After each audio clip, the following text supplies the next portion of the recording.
मित्रांनो, तुमच्यासाठी नवी मुंबई आंतरराष्ट्रीय विमानतळ सज्ज झालंय। उड्डाणासाठी 25 डिसेंबरचा मुहूर्त ठरलाय। पहिलं इंडिगो विमान बंगळुरूहून येणार आणि नवी मुंबई विमानतळावर उतरणार आणि नवी मुंबईला नवं अवकाश मिळणार। पंतप्रधान नरेंद्र मोदींनी 8 ऑक्टोबरला उद्घाटन केलेल्या या विमानतळावरील 1300हून अधिक समस्या नोंदवल्या गेल्या आणि यशस्वीपणे सोडवल्यानंतर आता हे अत्याधुनिक विमानतळ प्रवासी सेवेसाठी सज्ज झालंय।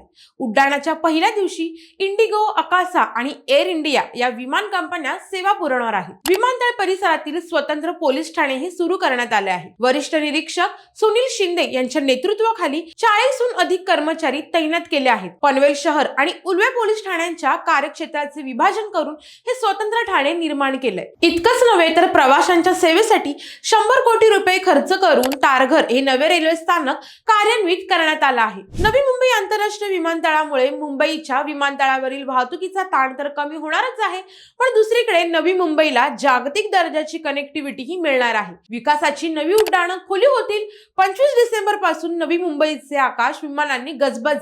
हा ऐतिहासिक क्षण मुंबई महानगराच्या प्रगतीला नवे पंख देईल।